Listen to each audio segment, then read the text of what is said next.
Yo, what's going on, guys? Mush back at it with another video, here to talk about one of the most beloved games of 2023, a game that everybody just absolutely adored, and that is, of course, Bethesda's Starfield. That was a little bit of sarcasm there. Starfield, an incredibly controversial game. I have a buddy that every time we're just talking and I even bring up Starfield, I swear to God, that man has a meltdown in rage. He absolutely detested Starfield, and yeah, it's just funny to see the various reactions to the game. It seems like most of the reaction I see is pretty negative towards the game, and I am one that, I didn't think the game was blowaway. In fact, I think it's one of Bethesda's weakest games that they've ever released, as far as the titles I've played, to be fair. But I still had some fun with it. Now, it's a game that Bethesda is hopefully going to be committed to for a while, and at least that is continuing for now.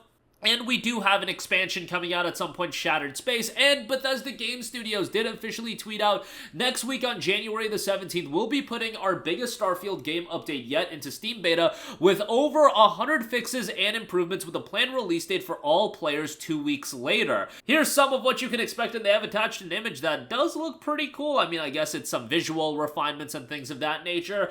I'm happy that they're continuing to update Starfield and they're not giving up on this game yet, but I just don't see this game having the longevity that a lot of other Bethesda titles have had. Right now on Steam, there's only 10,000 people playing it concurrently, which I feel like is a pretty low number. Now, obviously, it came out 4 months ago, so a lot of people played it, beat it, etc., etc. They're not going to continue playing it, but the longevity of Bethesda games cannot be questioned, and some of their games have just had an insane amount of longevity. Let's see.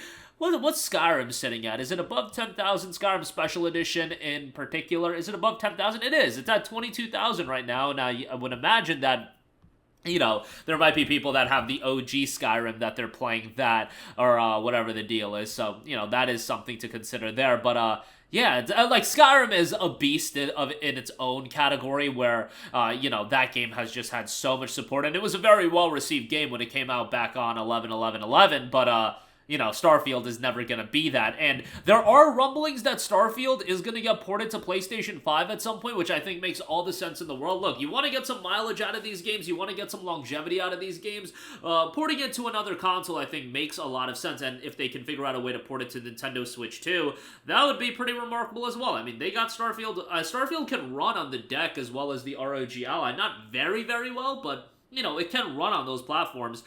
It's still sitting at a mostly negative reception, at least recently. 7,500 reviews. 28% of those reviews are positive. That is just a wild stat to think about. The first 100 hours are fun. Okay, if you say the first 100 hours are fun, but from there on the pain of repetition awaits, like, bro, you got 100 hours of quality gameplay out of it. I feel like that's pretty good, but nonetheless, everybody is going to have their own opinion. There's a lot of reception, but you see a lot of the reviews, and people have sunk a lot of hours into the game, but Bethesda games, you're generally expected to sink a lot of hours. I just look at it from that standpoint, and I'm like, I got my money's worth out of the game, and a lot of people played it through Xbox Game Pass, so obviously, value-wise, they got a lot out of it, and that also could lessen that, player count, given that Skyrim, when it initially came out, it was just buyable on Steam. Starfield, obviously, was a Day 1 Game Pass title, although they do this early access gimmick with all of their releases now that come to Game Pass, so it incentivizes people to spend money on top of their Game Pass subscription. I see you, Microsoft, I see what you're doing, but yeah, the early access gimmick is something a lot of publishers are doing, but with Microsoft, it makes a lot of sense for them to do that with Game Pass being a thing as well. But let me know your guys' thoughts on Starfield. I'm just curious to see what the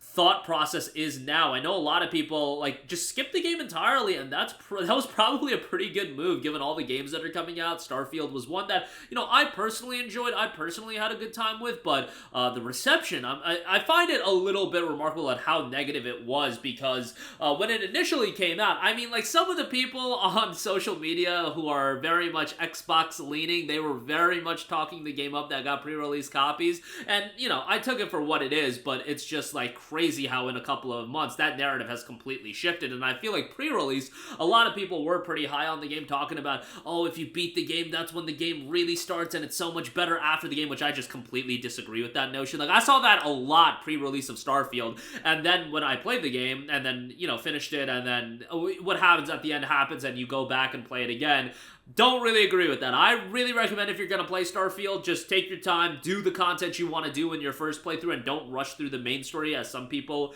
were suggesting. That's my opinion. If you disagree with that, you know, more power to you, but yeah. And it does feel like Bethesda Game Studios is completely, you know, this might sound a little harsh, but it does really, to me, seem like Bethesda's washed as a game studio in terms of creating big-budget open-world games. Like, go back to the late 2000s and early 2010s. They dropped Fallout 3 and Elder Scrolls V Skyrim back-to-back in the span of a 3-year period. And you can tell me, hey, that's not even Bethesda at their peak, that's not Elder Scrolls at their peak, Fallout 1 and 2 were awesome, whatever. For somebody of my age, those are the games I look at, and those games had so much longevity attached to them.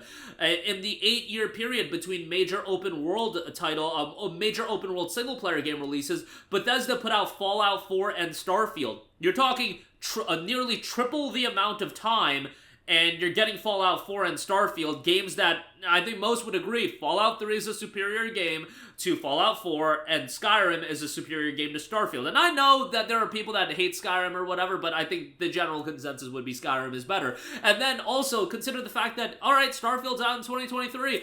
I'll see you guys in 2028 to 2030 for Elder Scrolls 6, a game that was revealed in 2018. Like, yo, I get it. These game development times get longer and longer, and we take longer to develop these games, but at some point, I'm just like, bro, I enjoyed the earlier Bethesda games,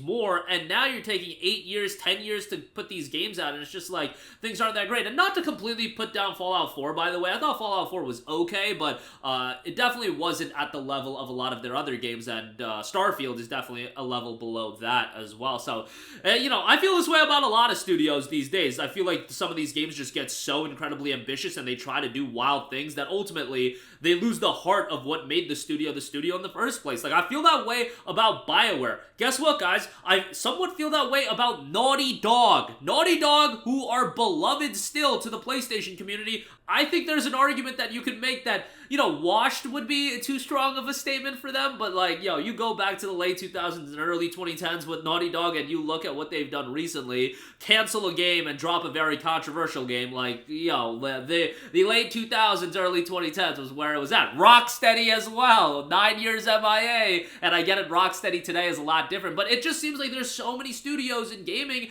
that I look back into my time growing up, late 2000s, early 2010s, and they were at such a higher level than where they are now, and it's just kind of sad to see, but there's so many other studios that have popped off and are bigger now than ever. Larian, Insomniac, etc., etc. But that'll do it for me. Let me know all of your thoughts in the comment section down below. I know this was pretty rambly about Starfield. I wanted to talk about the update, but then the diatribe had to commence, but that'll do it for me. Let me know your thoughts down below. Thanks for watching, and I will catch you guys in the next one. Peace out. Hey, what's going on, guys? Mush here again. Hope you enjoyed the video. As you guys might know, YouTube's notification system is sometimes a little bit wonky, even if you're subscribed to the channel. Maybe you're not abundantly aware that I uploaded a video. To remedy that situation, make sure you hit the bell notification button. This way, whenever I upload a new video, and I try to upload as consistently as possible, you will be notified directly of the upload, and you can watch it as soon as it goes live. I would really appreciate if you guys hit that button so you can stay up to date with all of the content I'm posting. But as always, guys, thanks for watching, and I'll catch you guys in the next one. Peace out.